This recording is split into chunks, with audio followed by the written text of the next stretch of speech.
Good evening, ladies and gentlemen. That's so much better. Welcome to tonight's final edition of the 2017-2018 History Lecture Series.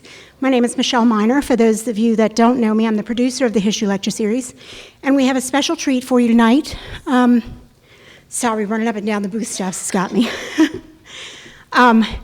Miss Judy Pinter is going to talk to us about a very interesting lady and quite impressive businesswoman from the 19th century in New Orleans. And she has a fascinating background.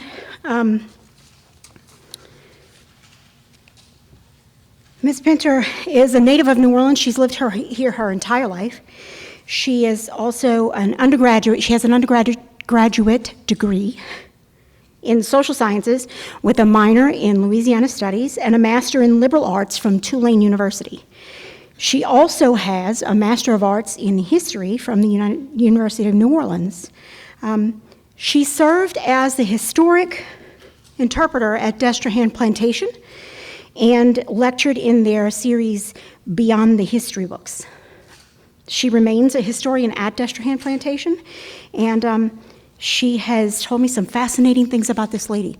I'd like to just leave you with Ms. Pinter now, and I'll come back and make some announcements after we're finished. Okay?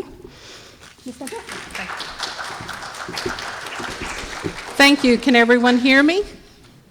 Okay. Well, good evening. I hope everyone is comfortable. I would like to thank Nunez College, in particular Dr. Dina Tenney, Professor Curtis Manning, and Michelle Miner for giving me the opportunity to lecture tonight.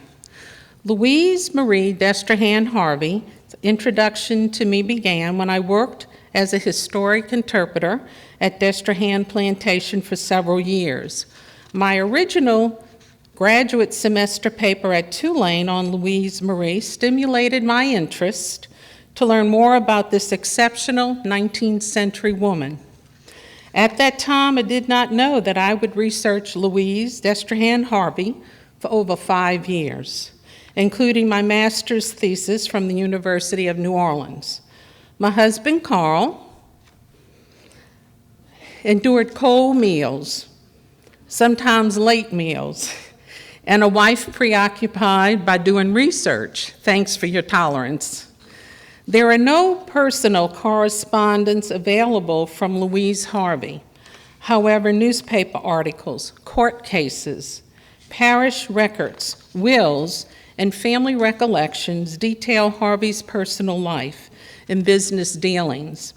On November 11th, 1903, the New Orleans Times-Picayune newspaper death notice stated that Ms. Louise Destrehan Harvey's family had a hand in making Jefferson Parish a commercial hub in southeast Louisiana. Louise Destrehan Harvey played a particularly prominent role. She owned, widened, and improved her family's Destrehan Canal, and in the 1860s renamed it the Harvey Canal, a waterway that facilitated the movement of goods from inland to the Mississippi River and the Gulf of Mexico.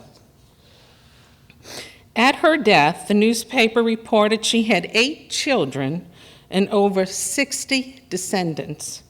One of her sons remarked after her funeral that he received a liberal education living with his mother, and many shared in this sentiment. Louise Destrehan Harvey lived through periods of change and experience, an increase of opportunity for trade and river transportation of the city. Her husband acted as her voice in court cases, which was an advantage, since the claims of men commanded more respect in courts, and it was the law in Louisiana. She adjusted her emphasis in business to meet her family's financial requirements and the community's need, despite her limited power as a woman before the law. Louise Harvey developed into an astute businesswoman groomed by her father. She ran successful multifamily businesses that used the Mississippi River and the tributary, the man-made Harvey Canal. Louise Harvey's success came from her harnessing of the profit-making potential of the canal and her creative adaptation to the shifting economic climate in the mid-19th century. Originally, their name, when the first ones came over, was spelled the Destrehan. Eventually, it became Destrehan. The direct ancestors of Louise Destrehan Harvey began leaving their footprint on South Louisiana in the 18th century. In 1739, the first ancestor arrived in Louisiana, Jean-Baptiste Destrehan. Eventually, he received the title of Louisiana Treasurer, and his responsibilities included collecting fees and taxes, lending money for expeditions, and managing of transactions for France. In 1745, he married Catherine de Guave, and together they had 10 children. Some of the Destrehan descendants married into prominent Louisiana families, such as the Bourets and the Maronese. Upon the death of Jean-Baptiste, the youngest child, Jean-Noël, returned to France and attended school until he reached the age of 17. Jean-Noël's brother-in-law, Etienne Bourret, served as his guardian once he returned to Louisiana and until his emancipation. Young Jean-Noël inherited a plantation in St. Charles Parish known as the German Coast. Robin de Langeais was the commandant on the German coast, and in 1786, his daughter, Eleanor Celeste, married Jean-Noël. In 1792, at a succession auction, they purchased her father's property, today known as Destrehan Plantation. Sugarcane production replaced indigo in importance in the early 1790s in the lower Mississippi Valley. Jean-Noël was the first planter that used the bagasse. That's the leftover sugarcane after grinding, instead of trees for boiling the raw syrup. Jean-Noël's idea of the labor system of shift work began popular during the harvesting of the sugarcane. The slave labor changed every 6 hours, and the workers could decide to work longer hours for overtime pay. Thomas Jefferson appointed Jean-Noël as first deputy to Etienne Bourret, mayor of New Orleans. Jean-Noël also served as in the state senate, but lost in the gubernatorial race to William Claiborne. He won the seat of a U.S. federal senator, but he never served in that capacity. Upon his death on October 4th, 1823, Jean-Noël was one of the wealthiest men in Louisiana. Only 5 of his 11 children outlived him. Jean-Noël introduced his 4th child, Nicholas Noël, to travel and business. Nicholas Noël took trips to Europe with his dad and collected art treasures. Jean-Noël introduced him to out-of-state trade, selling products from their plantation to St. Louis and Louisville. His first wife, Victoria Fauché, died after childbirth, and their firstborn twins did not survive. Distraught, Nicholas Noël traded his townhouses in New Orleans to Bernard Maroney in exchange for some swampland outside of the city. This development of New Maroney later became quite profitable for him by selling lots. In addition, he owned property in St. Louis and Chicago. Nicholas Noël could be aggressive in business conflicts. Often he served as his own attorney, winning and losing several lawsuits for various reasons. He studied astronomy, invented a 10-hour calendar, had interest in agriculture, was a land developer, and served as a personal lender. In 1826, Nicholas Noël married 16-year-old Henrietta Louise Navarre in France. Shortly thereafter, she became pregnant with their first child, Louise Marie, born August 15, 1827. Henrietta delivered 4 more children, resulting in the death of one at childbirth. As a child, Louise Marie saw and received lectures on the European artwork. Louise Marie came from a family that made some of New Orleans history. She experienced it firsthand.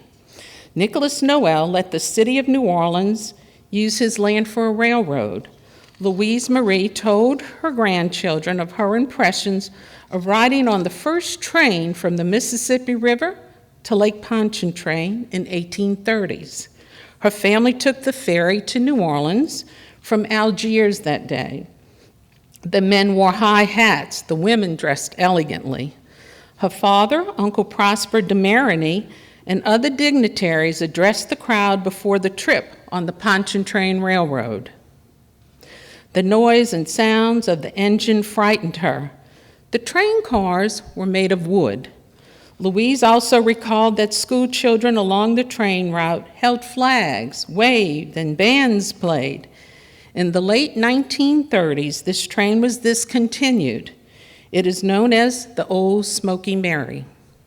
In 1834, Louise Destrehan almost lost her father in a near-fatal accident. The steam engine driving the sugarcane grinding machine one day caught his cloak sleeve with his hand in it. He ordered a slave to cut off his arm with a hatchet. Well, Nicholas survived the ordeal, and thereafter he signed everything Destrehan maimed. His sugar production, however, was small, which he discontinued. On October 11th, 1835, Nicholas Noel's life changed again when Henrietta died of yellow fever, leaving him with 4 young children. Nicholas Noel prioritized the upbringing and education of his daughters by enrolling them in a Catholic boarding school.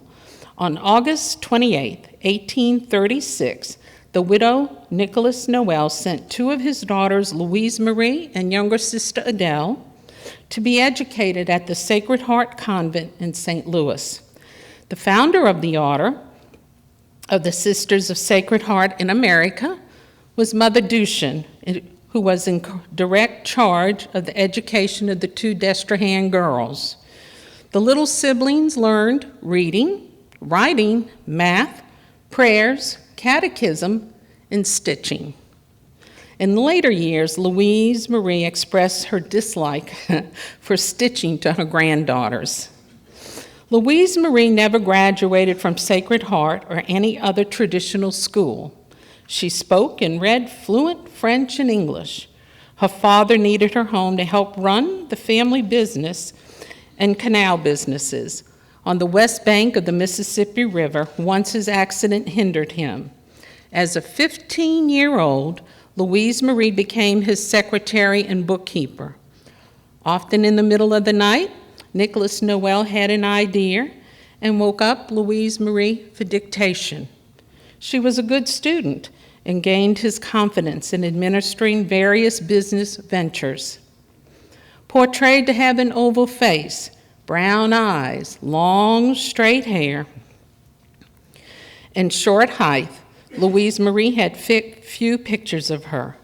She joined the adults at the formal dinner parties of her father as the hostess of the house. Their guests included neighbors, a mixture of Creoles, Americans, Europeans, relatives, and public officials. The legal entitlement of women during antebellum South limited their control over properties brought by them into a marriage. The title of property remained in the wife's name, but control and management belonged to the husband, excluding the wife's desires. A husband could seize his wife's assets to pay off his debt. Peter Bardiglio wrote in his book, Reconstruction, the Household, Family, Sex, and the Law in the 19th Century South, that the only protection for women controlling her property after marriage was to have it in a separate trust or prenuptial agreement. Then the husband could not interfere or claim his wife's estate. Nicholas Noel discouraged many suitors interested in young Louise Marie. Eventually, he chose as a husband for her a sea captain named Joseph Hale Harvey from Virginia, 11 years older than Louise Marie. Speculation remains of where Nicholas Noel met Captain Harvey and how the two men from different backgrounds become friends. There are no written data or conjuncture of where their relationship started. Nicholas Noel required a marriage contract for Louise that demonstrated the family's wealth by protecting her female rights. On August 9, 1845, in New Orleans, the matrimonial agreement between Joseph Harvey and Louise Marie was created. It noted that Joseph Hale Harvey was a legitimate son of Henry Bower Harvey, deceased, and Sarah Smith Harvey of Manson County, state of Virginia. It then stated Louise Destrehan, the legitimate daughter and underage at 17 years old of Nicholas Noel Destrehan and deceased Madame Henrietta Sousa de Narvar. She resided with her father within the parish of Jefferson. The marriage contract was rich in details, consisted of 6 articles, and stated this document became effective upon their marriage. Louisiana laws prevailed regardless of their residence. In addition, Harvey sold to Louise 26,000 acres of land in Virginia for $150, as well as given her his inheritance from his family. On August 11, 1845, the document was recorded. Now, we have seen in papers, at least I have, and I have heard numerous times there were romantic stories circulating about their marriage. A legend told that Louise Marie and Joseph Harvey's wedding is that she didn't know about the nuptials to the day of the ceremony. But documents suggest otherwise.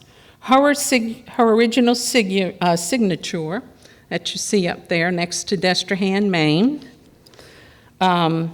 is on the marriage contract. P.A. Ross, Louise's uncle, a 2-time Louisiana Supreme Court judge, Joseph H. Harvey, along with some other signatures. Once the document was notarized, the ceremonies occurred. A wedding took place for Joseph Harvey and Louise Destrehan, first at the Congregational Church of New Orleans, the groom's preference, and then a blessing in St. Louis Cathedral, Louise's church. The Harvey honeymooned in Europe for about 6 months, with their first stop in Havana, Cuba, and then returned home in the early 1846. Nicholas Noel trusted and relied on them both. They shared a home with him on the west bank of the Mississippi River. Scotch-Irish Joseph Hale Harvey, he was about 6 feet tall, had curly auburn hair. I'm sure he had a twinkle in those blue eyes. We know he had gout as well. He was educated by his mother. He started his maritime career on the river in Ohio. Later, he began traveling on produce boats from the Ohio River down the Mississippi River to New Orleans. These trips were dangerous due to river pirates and robbers waiting for these boats, often killing the victim and stealing their goods. Once Harvey arrived in New Orleans, the boats were sold for wood. Then he worked as a crewman on an ocean sailing vessel and returned to Virginia. He worked as a whaler as well. As a young man, Harvey learned navigation by the use of a sextant and stars. He perfected his skills of harpooning. Well, Joseph Harvey enjoyed poker and card games. He was also known to have a little alcohol now and then. One night, after winning a poker game, the loser challenged him to a duel. Well, Harvey selected the harpoon as his weapon according to the duel code. The challenger questioned if he knew this device. Harvey placed a small target on a big magnolia tree and stepped off more paces than required by a pistol duel. He aimed the harpoon perfectly, hitting the target on the tree. Well, at that point, the challenger canceled the proposed duel. Nicholas Noel, a prominent Louisiana Creole entrepreneur, and Captain Joseph Harvey, merchant, adventurer, and outdoorsman from Virginia, formed a lifelong bond that remained until the death of Nicholas Noel. Upon returning from their honeymoon, the energetic Harvey couple began to put down their roots on the west bank of the Mississippi River. Captain Harvey contracted builders and artisans to build a Scottish castle known as the Harvey Castle near the vicinity of the now Harvey Canal. The Gothic Revival building had 2 octagonal towers at either end of the facade. The house featured twin walnut staircases, marble mantels, elegant fixtures. They lived there for nearly 25 years. Captain Harvey served on the police jury of Jefferson Parish from 1870 to 1871. That is our city council today, the police jury. Louise and Joseph, along with some of their children, moved to 55 Britannia Street in New Orleans around the early 1870s. Then the Jefferson Parish Police Jury rented this building and turned it into the Jefferson Parish Courthouse. This was from 1874 to 1884. The Harveys received $600 rent annually from the police jury for the use of the house. Years later, the dwelling became a tenement house, and eventually the federal government demolished the Harvey Castle for the expansion of the Intercoastal Waterway in 1824. In 1885, William Bob was granted the right to run a ferry that traveled from Louisiana Avenue, I don't know if you can see that quite well, and landed in the Stock Landing by the Harvey Canal. This is, I don't know if you can read it, Louisiana here, and that is right here. The Harveys that lived on Britannia Street traveled on this ferry to work. Nicholas Noel placed importance on education for his children. His daughters went to boarding school in Missouri, and his only son, Nicholas Asby, had a tutor by the name of James L. Furman. In 1846, Furman kept a diary on the Destrehan household that captured the dynamics of the Destrehan and Harvey families. Furman described the lush home gardens, the even formal dinners that always had plentiful seafood, jambalaya, dough beef, meat dishes served in the French style. Dinners ended with sherry, Madeira wine, and fresh pine ice, topped with Café Noir. Nicholas Noel and Louise sat at the head of the dining table. Captain Harvey took the seat next to Louise. The head of the household sat at the prominent place at the dining table, and Nicholas placed Louise in that prominent position opposite him instead of Joseph Harvey. The Destrehan family spoke fluent French and English.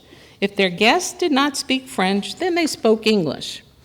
Furman wrote about the genteel way they lived. He noted the annual income for Nicholas Noel and the Harvey family came from the brickyard, seasonal truck farming, citrus groves, flowers, dairy, wood from the yard, seafood, leasing property, and tolls from the canal.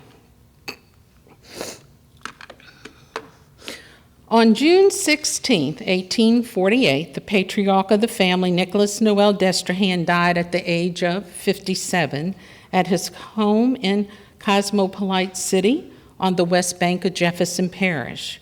A large plot of land known as the Destrehan Plantation on the west bank, right here, was divided into 4 parcels for Louise, Adele, Elijah, and Asby, his legal heirs. The Harveys purchased Nicholas Noel's house on the west bank, the Destrehan Canal, and the surrounding properties for $38,200. Eventually, this area was renamed Harvey, Louisiana. 7 months from settling the succession of her father's estate, Louise purchased the canal and land from her husband's share of the community property.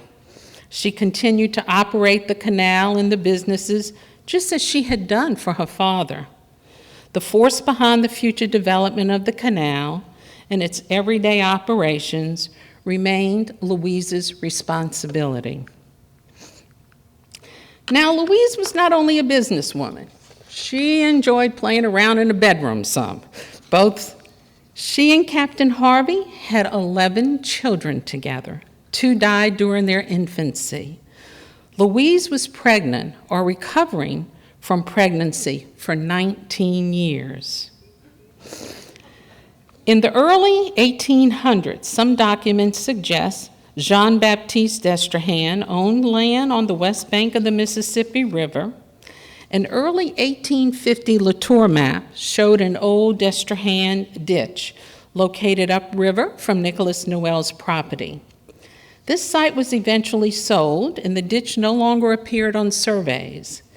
In 1835, Nicholas Noel purchased land on the west bank of the Mississippi River across from the city of New Orleans from his brother-in-law, Stephen Henderson. Oh, go back. All right. After acquiring this property, Nicholas Noel established a drainage ditch from the river to Barataria Bay called the Destrehan Canal between 1839 and 1845. He hired German workers to excavate the navigable canal. It was only 12 feet wide, 6 feet deep. It ran approximately 5.5 miles. The laborers received wages and land for their efforts and settled in Mechanicam City, which is Gretna today.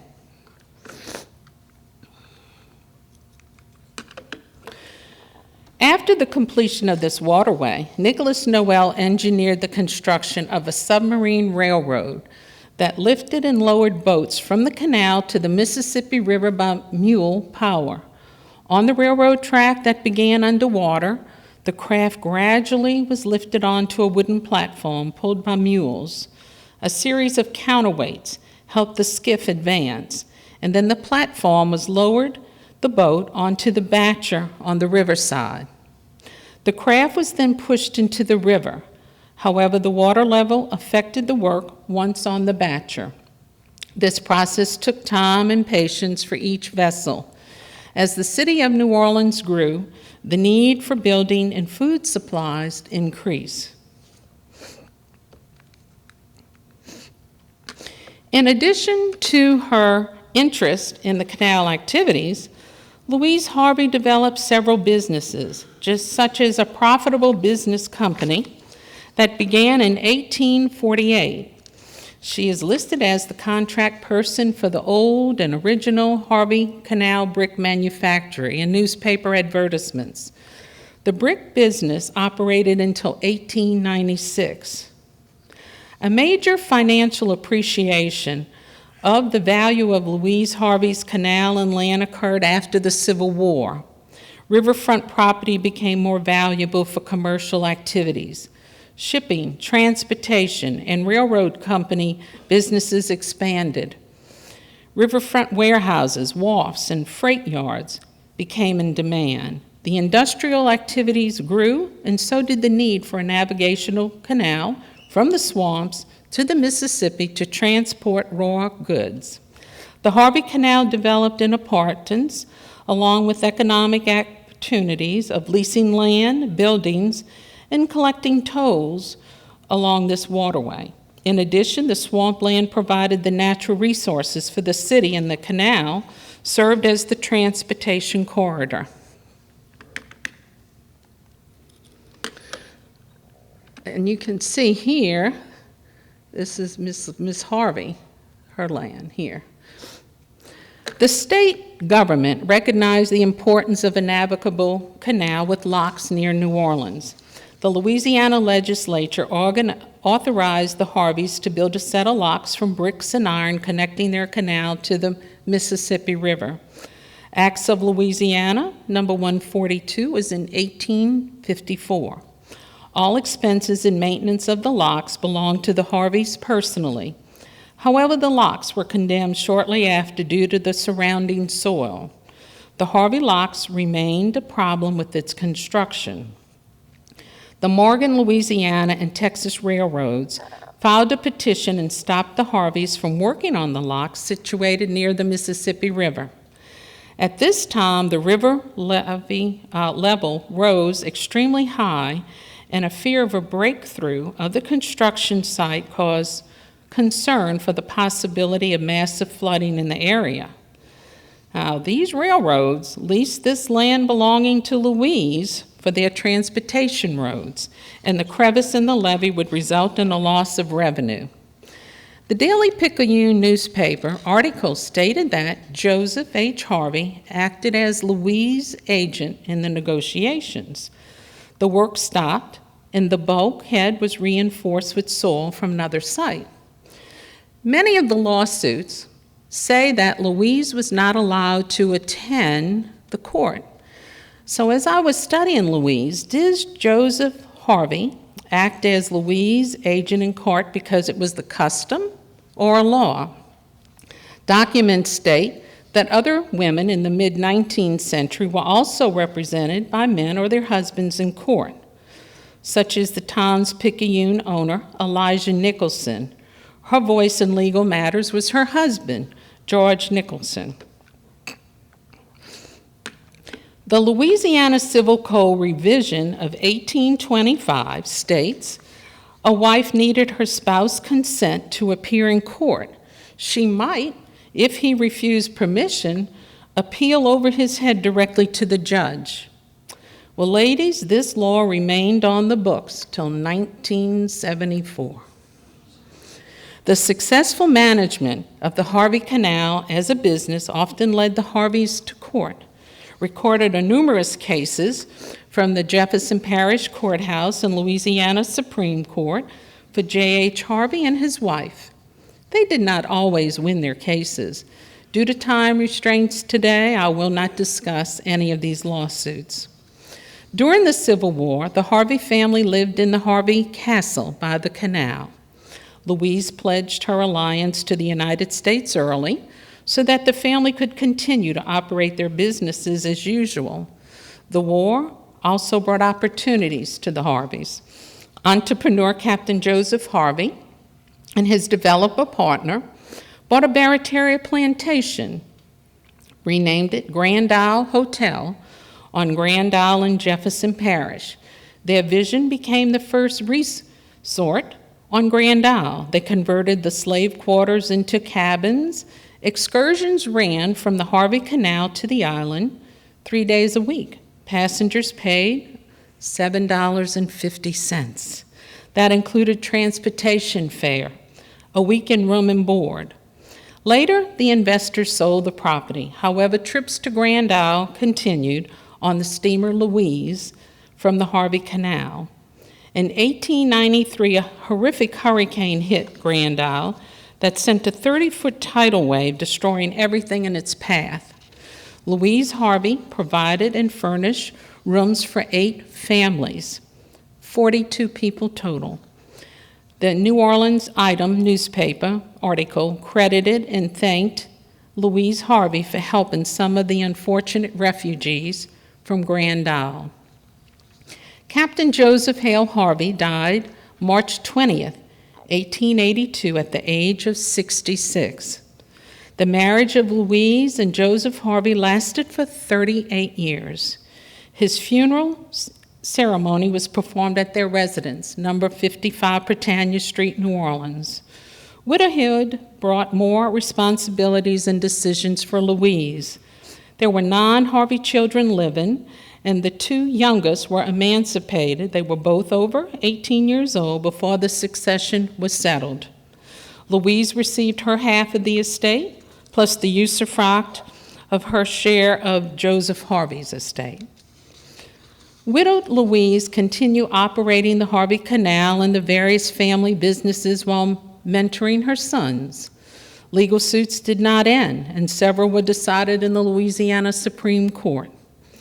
Louise moved back to the Harvey area on the West Bank after the sale of the Britannia Street home. Today, this site is just vacant land. She started working with engineers and consultants for a new set of locks for the Harvey Canal.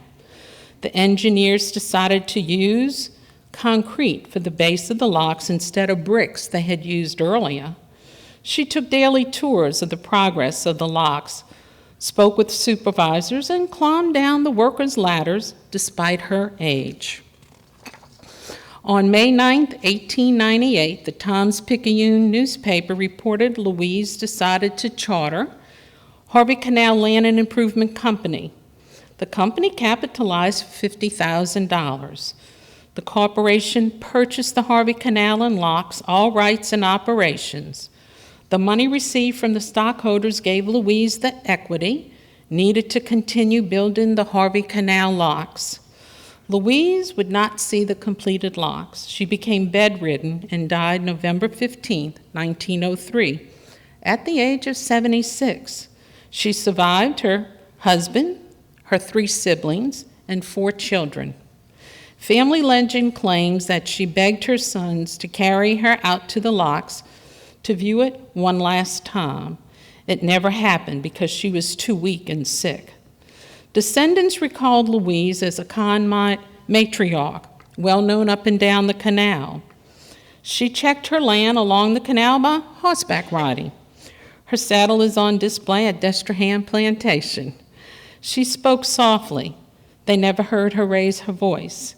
They treasured her memories of playing along the canal as a child, and she recalled hearing languages mixed with French, Spanish, Portuguese, Malaysian, Chinese, and the Caribbean, from the fishermen, shrimpers, hunters, and travelers as boats, rafts, and ships passed along the mighty Mississippi River.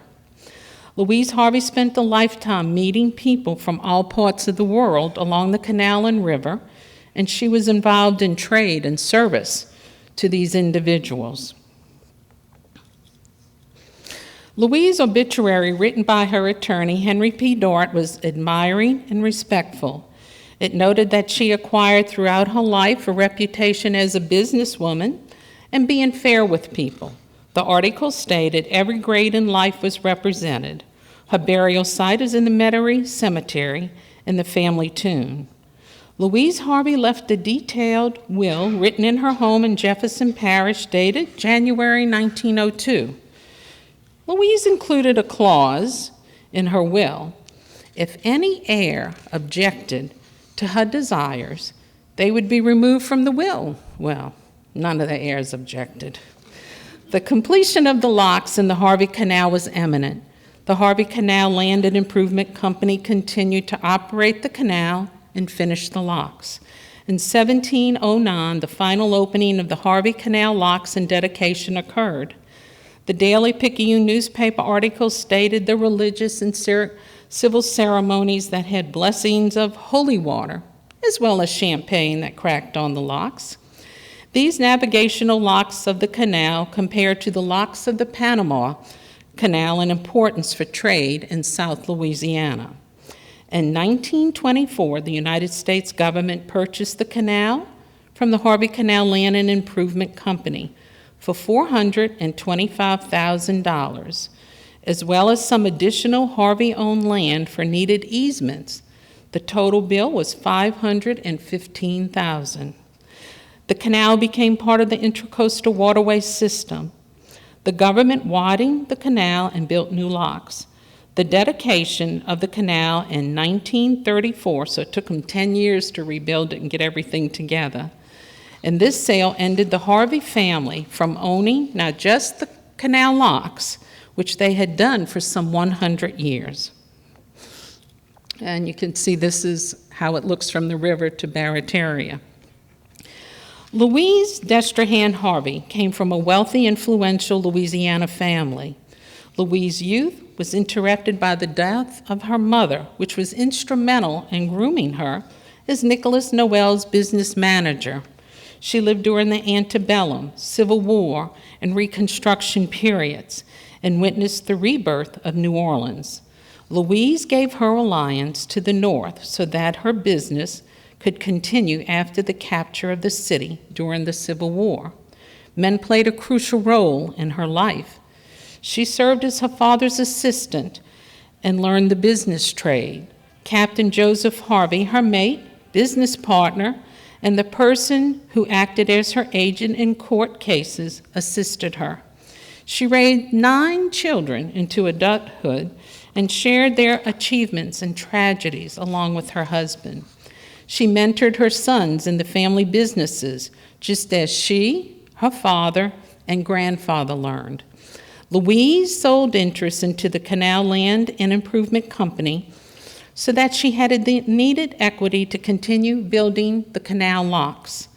Louise paid the debts left by her late husband and increased her estate's wealth. She launched numerous lawsuits to aid in running her successful businesses and protecting her assets. Her father had a vision to continue his canal with locks into the Mississippi River, offering a shorter waterway route to the city of New Orleans from the Gulf of Mexico for trade and transportation. Louise spent a lifetime trying to complete his wishes that became her own dreams. Louise, a diligent woman, remembered for her business sense, trained her heirs to finish the job. Louise, the Harvey Canal locks in the town of Harvey will always be associated with Louise Destrehan Harvey, a woman who persevered and succeeded. So now I'm going to run through my bibliography for you. I'll start. This is the primary sources. A lot of them are court cases, mortgage books, Furman's autobiography. Here's a continuation of more of the lawsuits that are in the books. Newspaper, all the newspaper articles that I used. Email from Miss Grass, that was the archivist from the school that the girls attended up in St. Louis. And my list of books go on and on and on. Journals, these are the journals that I used, and the thesis. And Miss Louise, so do we have any questions? No questions, all right.